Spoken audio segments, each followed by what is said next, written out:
SUV compact devrait apporter l'électrification à Alfa Romeo, bien que progressivement. Heureusement, cette version est une spécification européenne uniquement, ceux qui se dirigent vers Maroc offriront beaucoup de joie. Le rival de l'Audi Q3 sera lancé au Maroc avec un moteur à essence de 2,0 litres l'année prochaine, le PHEV suivra peu après. Nous avons déjà conduit l'hybride Doud, 1,5 litres en Europe, bien que ce moteur ne vienne pas ici. Look élégant et cabine bien améliorée par rapport au Stelvio, mais excitation dynamique limitée pour le moment. Le temps passe sur les moteurs à combustion d'Alfa Romeo, plus rapidement que pour presque tous les autres constructeurs automobiles. La société italienne s'est engagée à vendre exclusivement des véhicules électriques dès 2027. Parmi les constructeurs automobiles de taille comparable, seul Jaguar devrait avancer plus rapidement, la marque britannique affirmant qu'elle aura effectué sa propre transition vers l'électrification complète d'ici 2025. Pourtant, alors que Jaguar a proposé un EV compétitif depuis plusieurs années, l'IPES bien considéré, Alfa ne fait que faire le premier pas timide de son voyage électrique. C'est avec la voiture que nous avons conduite ici, la nouvelle Tonale, un multisegment de luxe compact qui sous-estime efficacement le Stelvio dans le portefeuille de l'entreprise. Bien que les premières voitures aux spécifications américaines recevront un 4 cylindres turbo-compressé de 2,0 litres de 256 chevaux, la version qui sera lancée en premier en Europe comprend un système hybride de 48 volts. Et Alfa s'engage à proposer un plug-in avec un essieu arrière à entraînement électrique des deux côtés de l'Atlantique peu de temps après. Bien qu'AutoEIC aime encourager les constructeurs automobiles dans leurs efforts électriques, je peux signaler que les acheteurs américains ne manqueront pas un groupe motopropulseur charismatique en décidant de ne pas amener cet hybride au Maroc.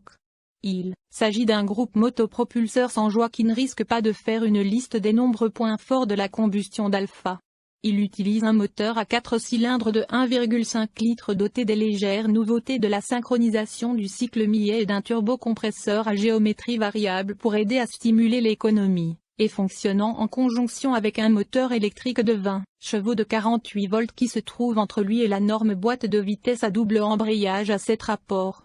La puissance de pointe totale n'est que de 158 chevaux. Contre 365 lb de voiture et est livré exclusivement aux roues avant via une transmission à double embrayage à 7 rapports. Le nouveau moteur n'est pas plus excitant en réalité qu'il ne l'est sur le papier.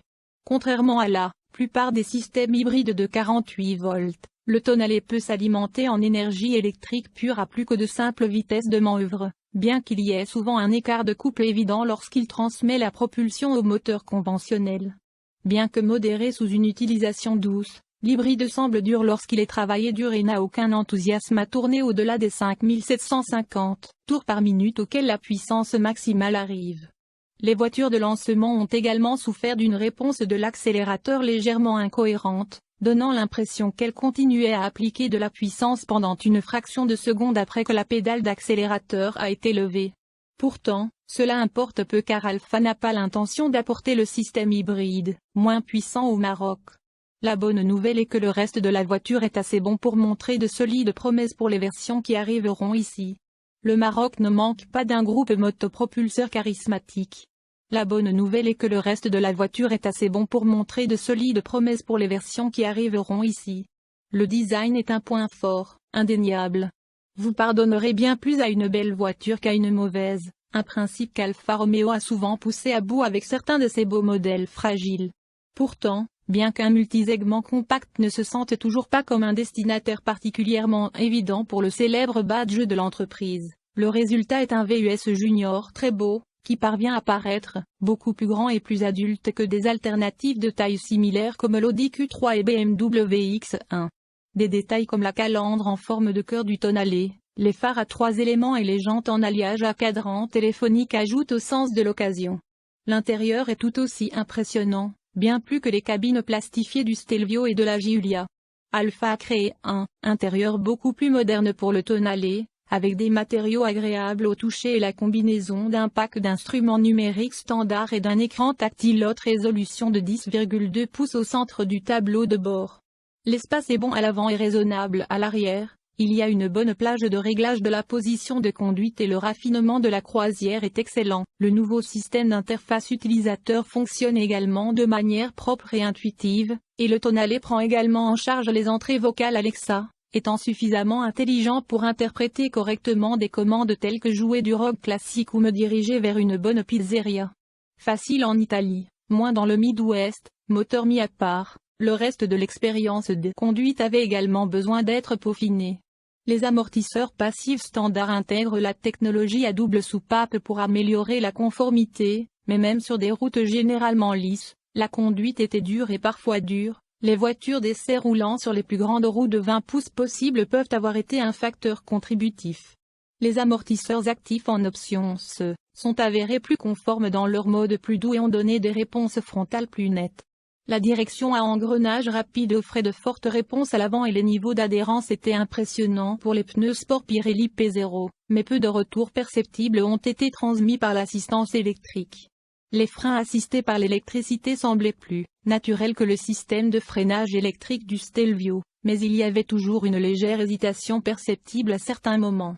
Le premier pas d'Alfa vers l'électrification pourrait être petit, mais nous n'aurons pas besoin d'attendre longtemps pour des progrès plus radicaux.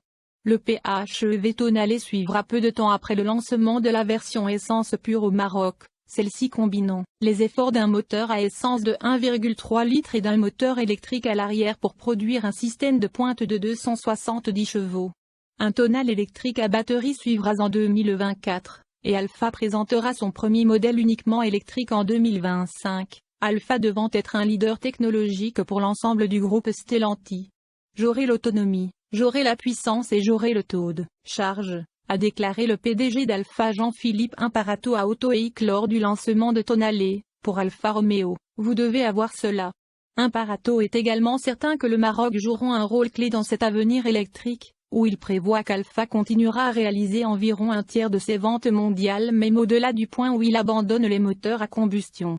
Mon mélange d'état est tout à fait cohérent avec le déménagement des véhicules électriques, a-t-il déclaré. Je vends des voitures en Californie, à Miami, à New York et à Washington.